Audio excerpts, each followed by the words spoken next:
Queridos amigos, en este ciclo de los desafíos que nos propone la cultura actual, particularmente a los hombres que tenemos fe y queremos hacer un diálogo entre nuestra fe y la cultura, uno de los temas de los que quiero hablarles es de la vida, porque veníamos hablando cómo la verdad se convierte en subjetiva y entonces se vota, ¿no es cierto?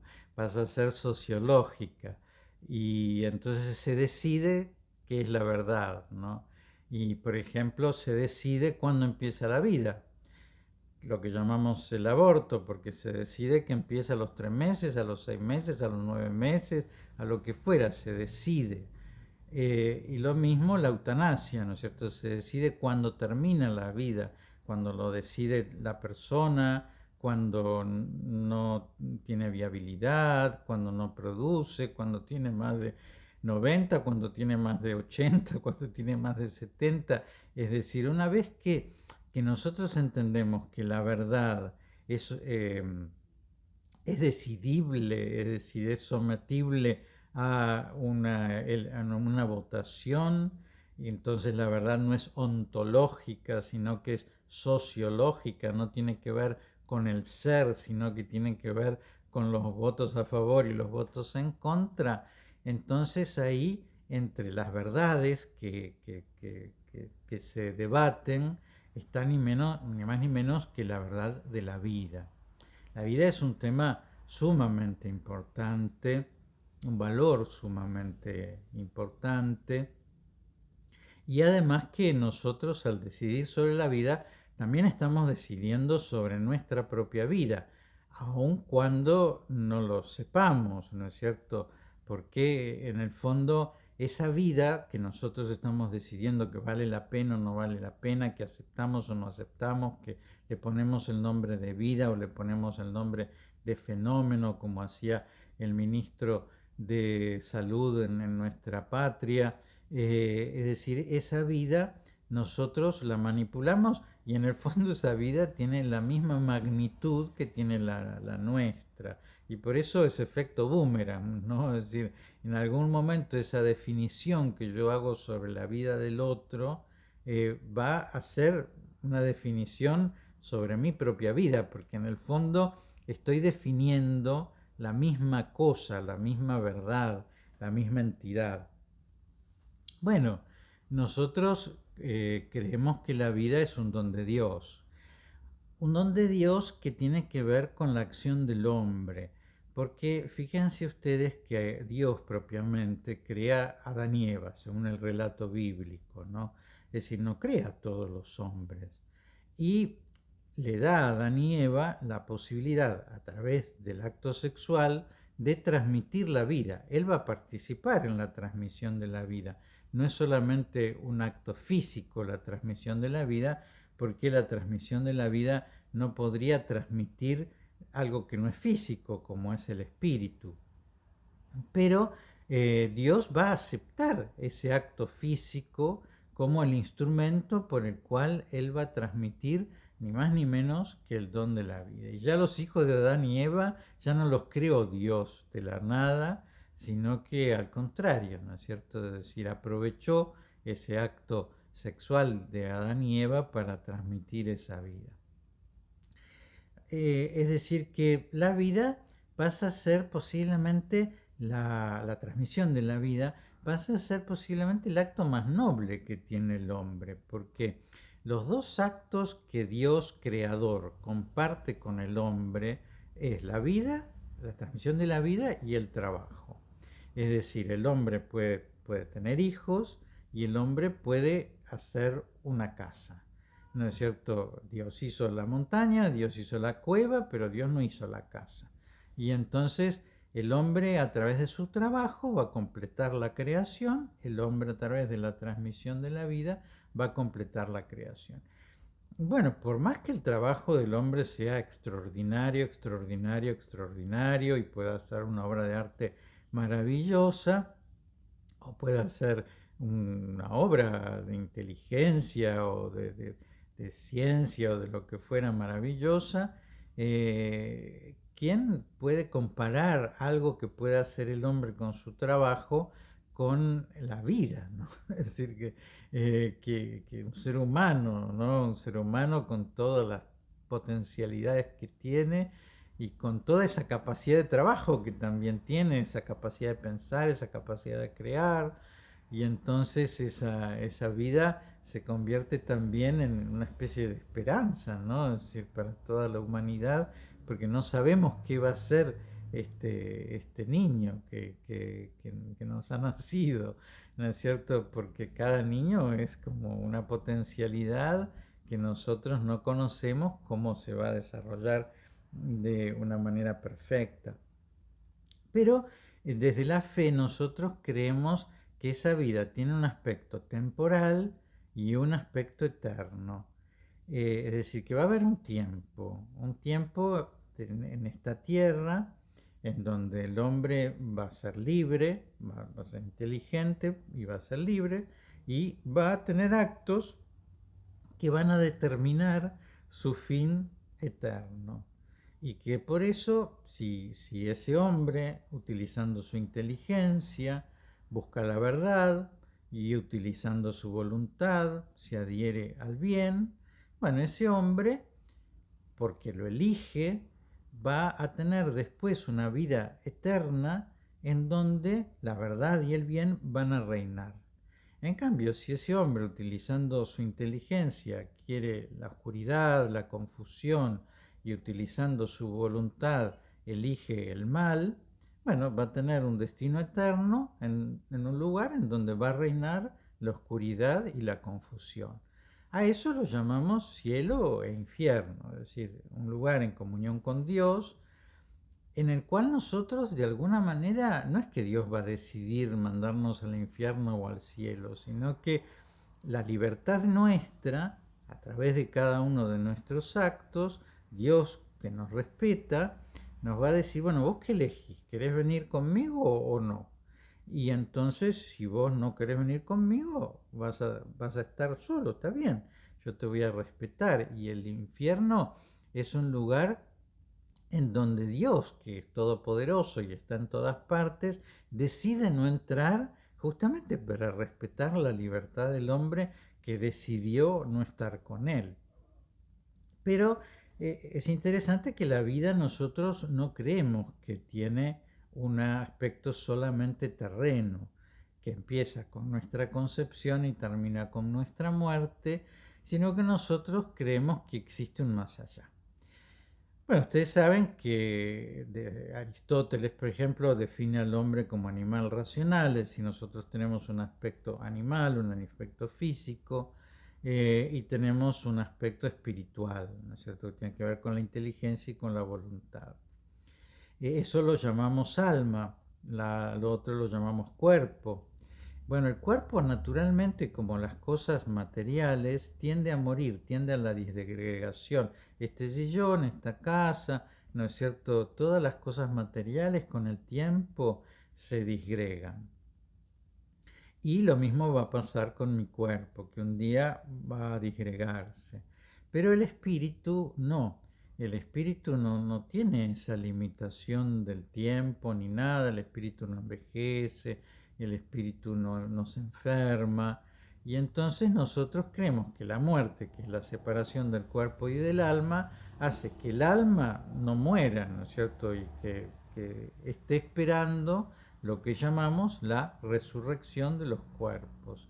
Es decir, pensamos por nuestra fe, por la resurrección del cuerpo de Jesús, que en algún momento nuestro cuerpo, por más que hayan pasado siglos y no quede ni polvo de nuestro cuerpo, pero que de alguna manera espiritual, ¿no es cierto?, nuestro cuerpo va a ser llamado nuevamente a la vida para que lo que esté junto con Dios no sea el alma nuestra, sino sea la persona, cuerpo y alma. ¿Por qué? Porque Dios, cuando me ama a mí, no solo ama mi alma, sino que ama mis ojos, ama mi sonrisa, ama mi voz, ama mis manos, ¿no es cierto?, que acarician o que lo que fuera, ¿no es cierto? Es decir, Dios ama el cuerpo y el alma de una persona, como nosotros también, ¿no es cierto? Es decir, que no amamos espiritualmente solamente, sino que amamos a la persona en su integridad.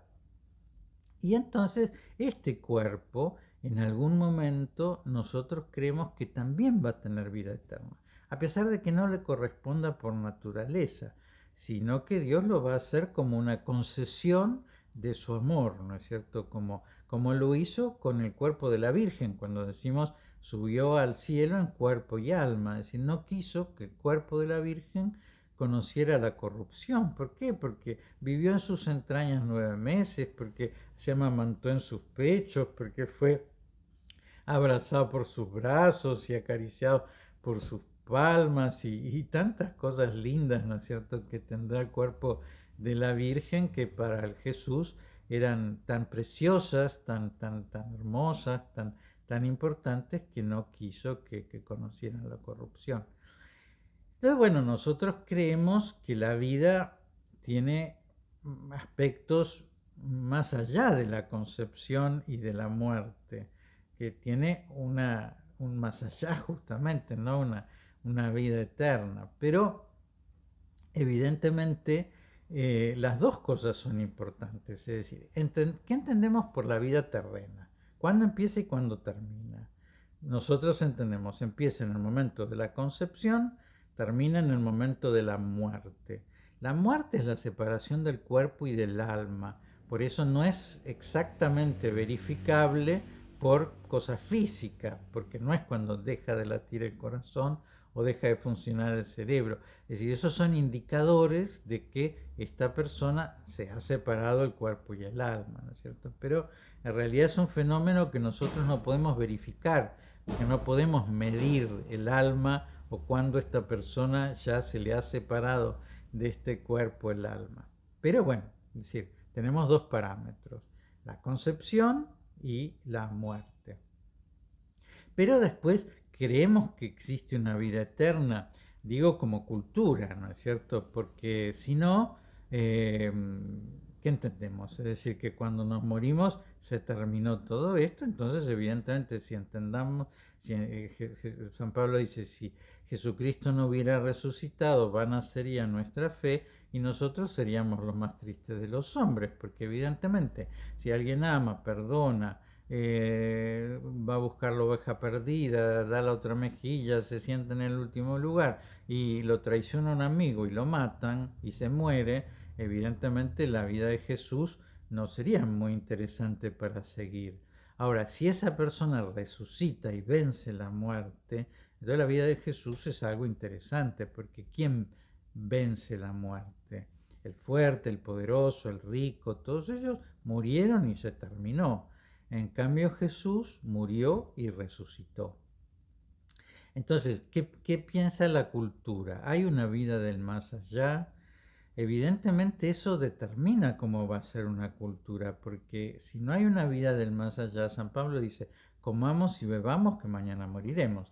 Es decir, si no hay un más allá, hacémoslo lo mejor posible en el más acá, es lógico. Ahora, si hay un más allá, entonces este más acá es justamente el tiempo en el que nosotros podemos definir nuestro destino futuro.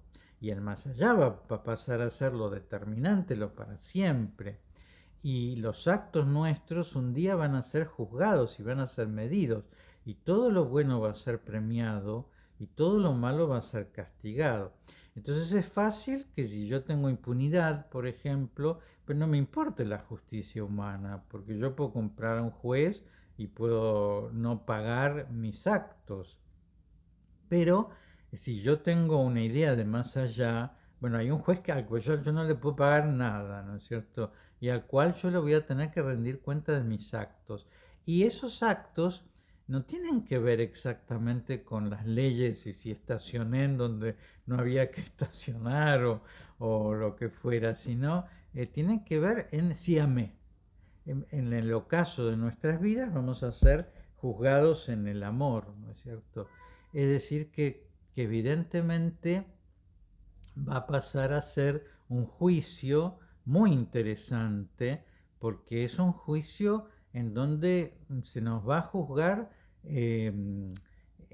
en algo muy principal, ¿no es cierto?, del cumplimiento de nuestra ley, porque yo puedo decir, "Pues yo pagué todos los impuestos, pero yo daba trabajo a gente, o qué sé yo, no sé, bueno, pero no, vos amaste, perdonaste, comprendiste, escuchaste, miraste alrededor tuyo, eso es lo que nos va a preguntar Jesús.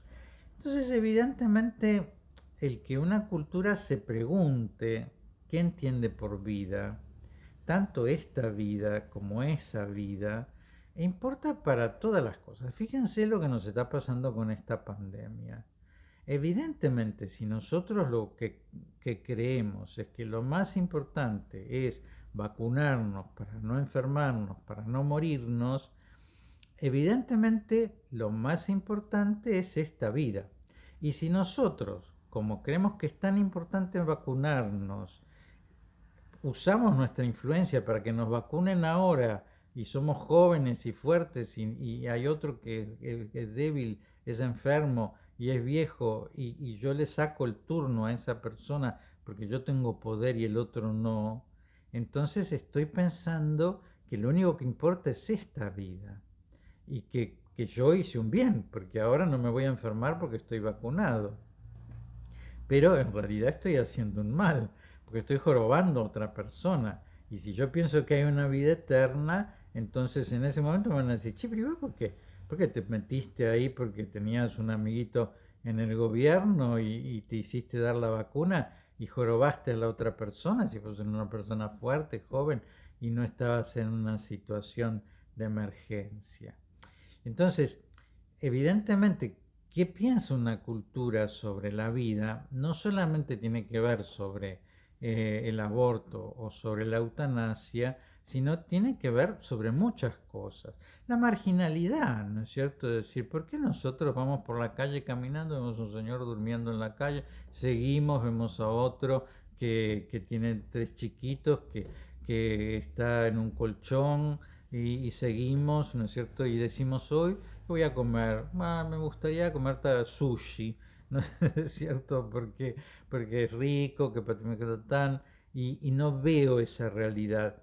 Y bueno, porque evidentemente la vida no es tan importante, porque esa persona que está ahí es una vida. Y una vida que evidentemente yo tengo que proteger.